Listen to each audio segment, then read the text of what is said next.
guidelines on recommendations around what is the optimal blood pressure target. So you can see here, I have 5 different systolic blood pressure targets. What is the target that we're going to choose? And I think because there's a lack of consistency among guidelines around the world, as was presented earlier, how do we make the right decision about what to do with respect to blood pressure treatment for this patient? And you can see that in the United States, ACC, AHA recommends a target less than 130. It was highlighted by Dr. Che. Korean Society of Hypertension is less than 140. And with the ESH guideline, for somebody who is over 80, the recommendation is to choose a target between 140 and 150.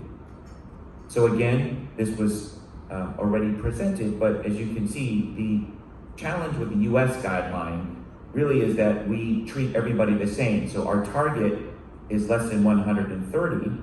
However, they do recommend thinking about the comorbidities, life expectancy, to make individualized decisions around what is the optimal goal. KSH had an update to their guideline last year, also recommended for non-institutionalized patients, very similar to what the ACC recommended, but the goal here is less than 140 instead of less than 130. And it was already highlighted, the European Hypertension Society, as well as the International Society of Hypertension, recommends that for patients, depending upon the age, in this case over 80, between 140 to 150.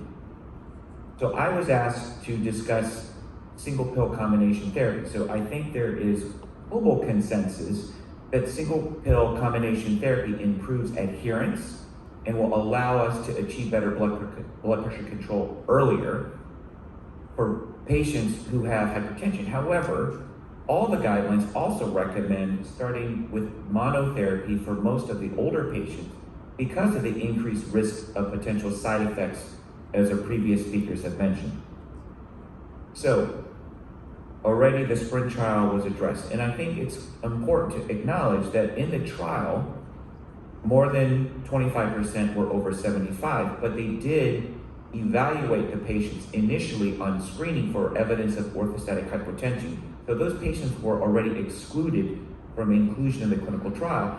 Additionally, if you look at the protocol, it was recommended or allowed for patients who are over 75 to start with a single agent. So again, the idea of proceeding with caution for the elderly population was acknowledged and recognized in the SPRINT trial.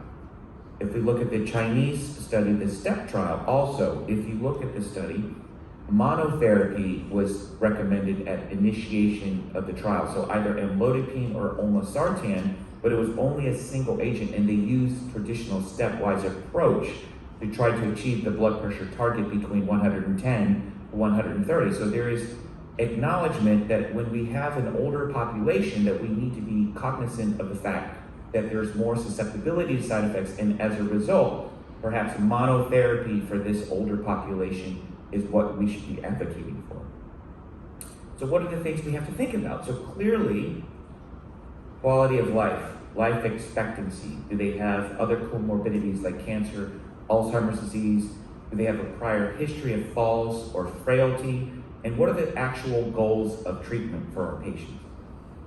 So this study came out now about 9 years ago, and they analyzed for the risk of serious falls. And you can see in those patients where there was more aggressive treatment and those who had a history of prior falls, that there was a 2-fold greater risk of potential serious injury for those patients, consistent with what was discussed earlier from the SPRINT trial, that there's more potential adverse events. So we have to be careful in who we decide more aggressive treatment for. So I actually think that we need to change the way we think about this. So here we have elderly Korean man smoking pipe, healthy Korean man. So maybe the age is the same, but you can see the phenotype is very different. So the question is, do we need to focus just on the chronological age, so the actual date of birth, or the biological age? So if we look at Professor Cho, he looks very good. So maybe for Professor Cho, we treat more aggressively, but we have many patients who do not hike every weekend like Professor Cho. So maybe we have to think about it very differently, not guidelines, but individual patient, right? This was already, so Professor Benetos in France is, I think, one of the leading researchers on frailty. And so I really think that in my own practice, I use this very closely. So if you have somebody like Professor Cho, who is very fit, not that he's over 80, but very fit, this is the kind of person you might choose to be more aggressive. Somebody who is in the middle, right? Maybe is not dependent on other people for their daily activities, maybe need to be more thoughtful about how aggressively to treat. And then obviously people who are very frail, what is the goal? Why are we treating blood pressure so aggressively? So I think this is a very good way to think about how we manage hypertension in older patients. And this was already showed. So this, I think, I follow this. So if you think about the patients who are very highly functional, we obviously have to check for orthostatic hypotension, but otherwise, as already highlighted, the benefit in the SPRINT trial was clearly much greater for the patients over 75. So we should be thinking about more aggressive treatment because the benefit is greater, but we need to be thinking about all of these important factors, right? Are they preserved? Are they in this middle group where maybe they have some decline, but they have no loss of autonomy in terms of their activities of daily living? So that may be an individualized decision in terms of how aggressively to treat. And clearly those patients who have loss of function and cannot perform activities of daily living, to be honest, I use de-escalation strategies for many of these patients. So last week I saw a patient who has severe dementia, cognitive decline, and we withdrew some of his medication. So what is the goal if this patient has poor functional status?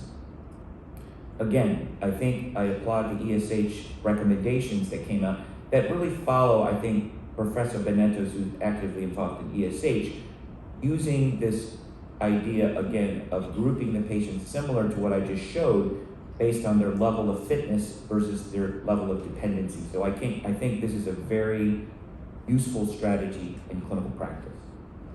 So I think the question is, do we go full speed ahead or should we proceed with caution? And my feeling is that we have to proceed with caution. So if we go back to this case of this patient who is very active, an 83-year-old woman who has consistently elevated blood pressures in the office, how should we manage her in real world experience, right?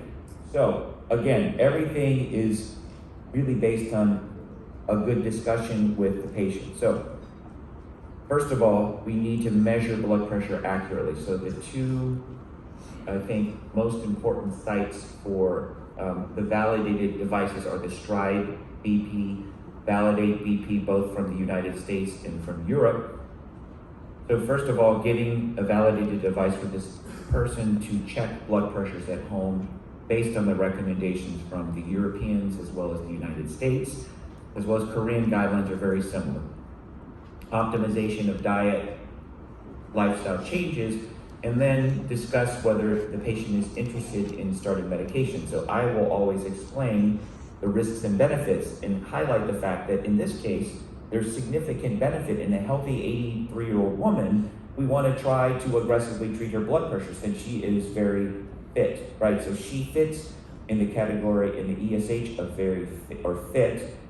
In the Benetos review, she is in the category having very preserved function.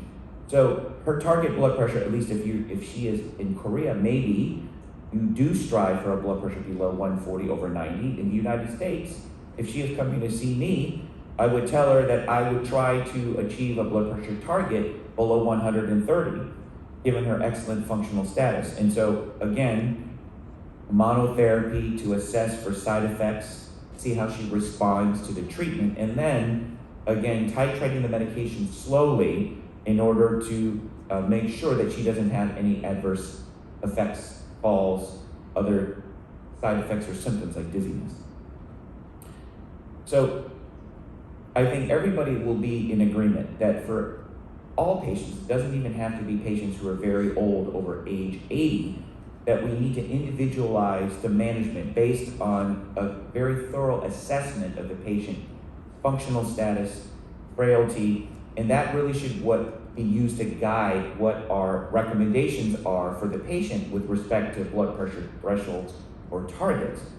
And in my sort of opinion, at least based on how we have interpreted the clinical trials, which also recognize the fact that we need to be more careful in older patients, I don't think single pill combination therapy should be first line, especially in the very old patients. So those who are over 80 years of age, I do not advocate for using single pill combinations. However, I think when you're in this age of between 65 to 79, I think you could consider that. So depending upon the individual patient, I think there are patients who would be fine using single pill combinations in that particular age group. Those who are much older, I think, as reflected in the clinical trials, that's probably not something that I personally would do in my own practice. So thank you very much for your attention, and it's been a pleasure to be here in Korea. Thank you, Dr. Young.